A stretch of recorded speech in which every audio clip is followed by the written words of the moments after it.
Savez-vous ce qu'on appelle justifié?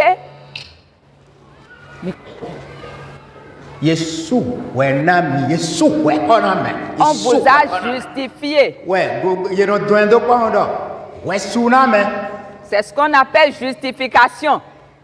Le justificateur. C'est qui? Jésus-Christ. C'est ce qu'il a fait sur la croix. Voyez-vous? Si tu le confesses, que c'est lui ton sauveur, et c'est lui qui sauve, il te sauvera. Ce que tu vois à travers lui, c'est ce qu'il fera pour toi. 2 personnes étaient à la croix. Ils étaient pécheurs.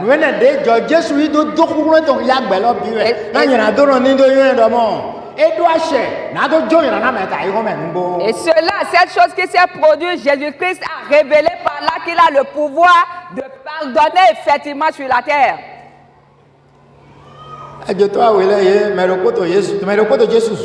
Entre ces 2 brigands, il y avait un qui se moquait de Jésus, l'injuriait.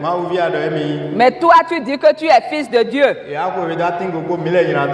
on t'a crucifié avec nous, ces brigands. Et tu ne peux pas descendre et montrer de quel bois tu te chauffes et te nous sauver aussi.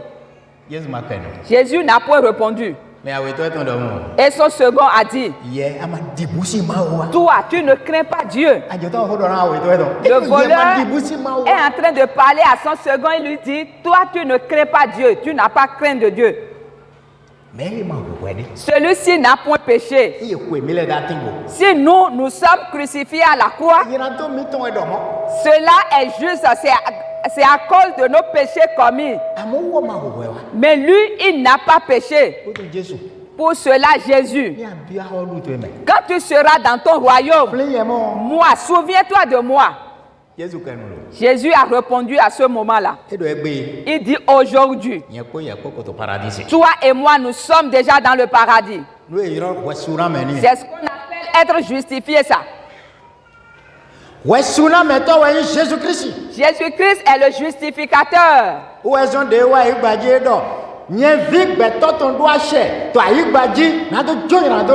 C'est pour cela quand il est venu sur la terre, il dit, moi le Fils de l'homme, j'ai le pouvoir de pardonner les gens.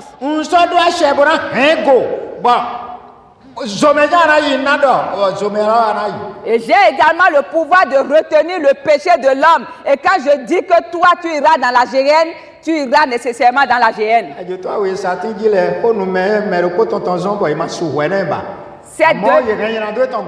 Les 2 brigands qui étaient à la croix avec Jésus par la parole de quelqu'un, il a reçu justification, mais l'autre n'a pas été justifié.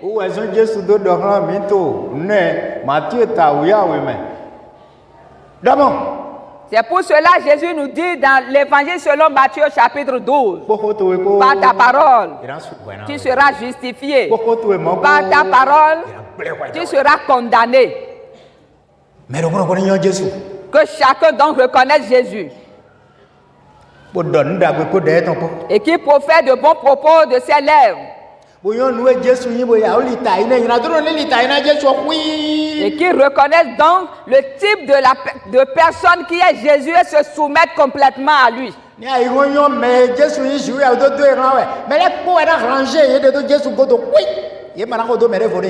Si le monde connaissait la nature de celui qui est Jésus, quand Dieu l'a envoyé, tout le monde allait se ranger de son côté, ne pas aller suivre une autre personne. Et écouter sa parole.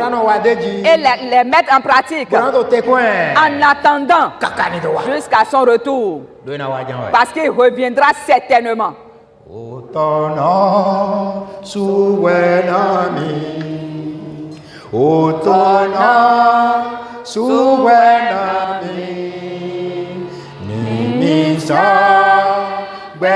Bekoyani Jesu ton otana suwenami otana joyanami otana joyanami nimisa bekoyani Jesu ton otana joyanami otana bawanami otana bawanami nimisa bekoyaye Jesu ton otana bawanami otana joyanami otana joyanami nimisa bekoyaye Jesu ton otana joyanami suwenami otana suwenami nimisa bekoyaye Jesu ton otana suwenami otana joyanami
Puissance qu'à Jésus. Il pardonne celui qu'il veut. Si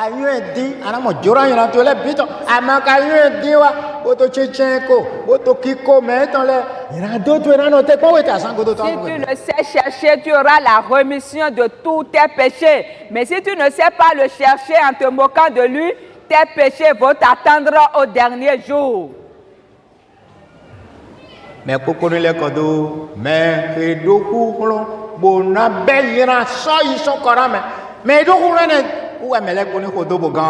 tout le monde donc retourne à lui, celui qui a le pouvoir d'ôter tous les péchés, c'est lui que tout le monde doit suivre pour être sauvé.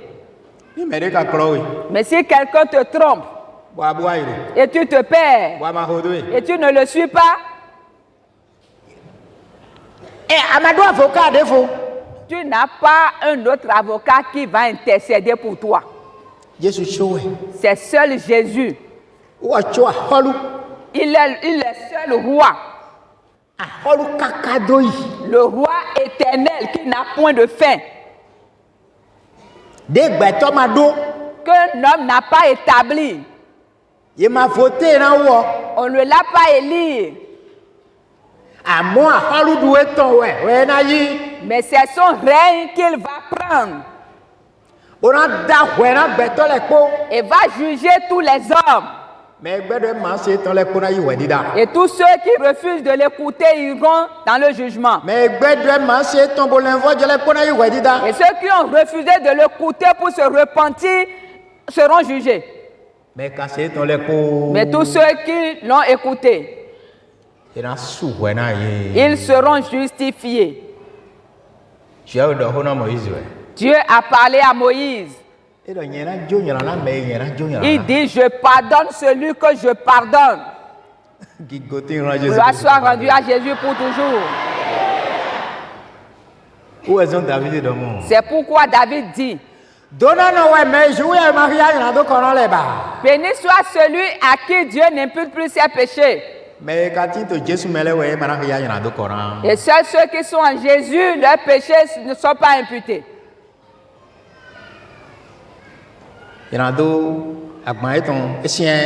Le fardeau du péché est vraiment lourd.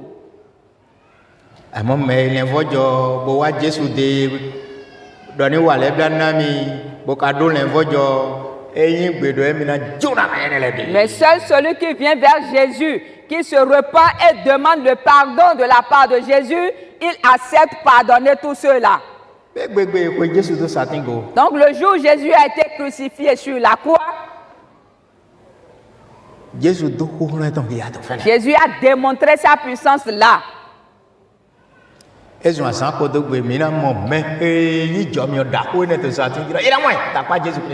dernier jour, nous verrons celui-là qui a reçu cette grâce excellente auprès de Jésus, nous le verrons au dernier jour. Nous tous qui sommes ici, nous sommes des pécheurs.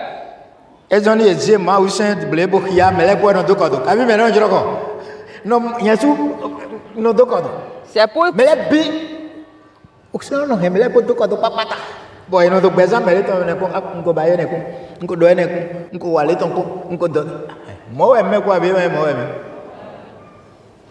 C'est pour cela quand on déroule la loi de l'Éternel, quand on la lit, tout le monde baisse la tête. Même moi-même, je baisse la tête parce qu'on se sent touché sur un point ou sur l'autre point.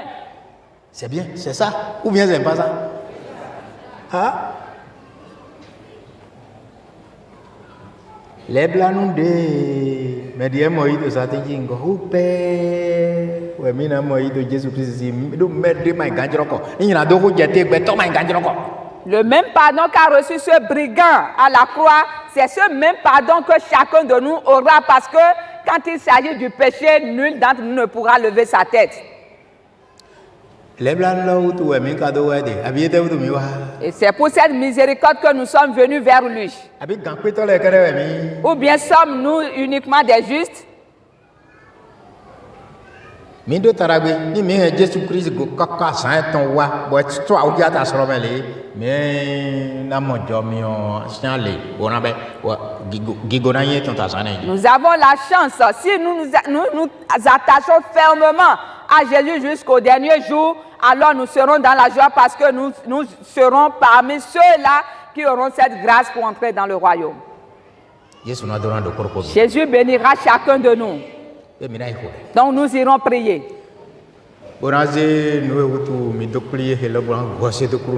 Et présenter à l'Éternel la raison pour laquelle nous sommes rassemblés, lui adresser nos requêtes.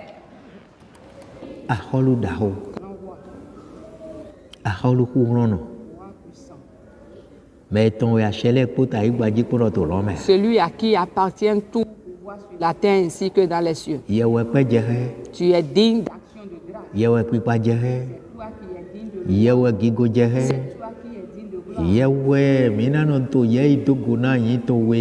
toi que nous allons honorer en tout temps. C'est toi qui nous as sauvés.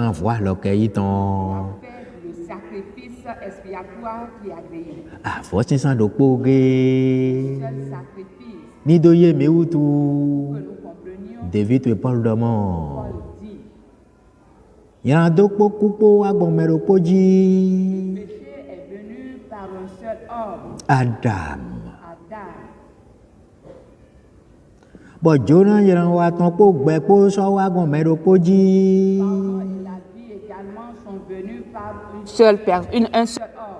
Adam, Godoton. Dernier Adam. Hey, ton nom est Jésus Christ. Adam t'étant un pour Adam Godoton un bewa.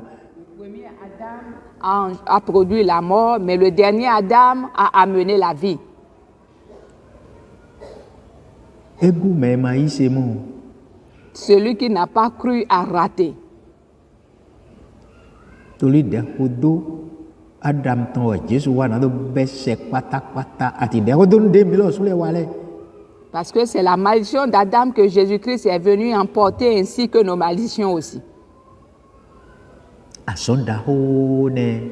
Le salutaire. Que nos yeux s'ouvrent pour la voir. Jésus ouvre les yeux de nos familles. Qu'elle voit. Ouvre les yeux du Bénin qui veut se noyer dans les ténèbres pour recevoir être sauvé. Ouvre les yeux de tous nos chefs. Ouvre les yeux de nos soldats. Ouvre les yeux des brigands, des hommes uniques. Et qu'ils voient également le salut. Et qu'ils reçoivent pour être sauvés. Qu'ils comprennent à présent, Seigneur. Je te rends grâce. Tu as déjà exaucé la prière. Gloire te soit rendue au plus haut des cieux. Tes serviteurs sont venus, qu'ils soient bénis. La bénédiction de la paix, de la guérison, de la victoire, d'avoir le dessus sur tous les ennemis. Ôte la maladie de leur vie. Que tous les malades soient guéris au nom de Jésus. Révèle ta gloire, Seigneur. Que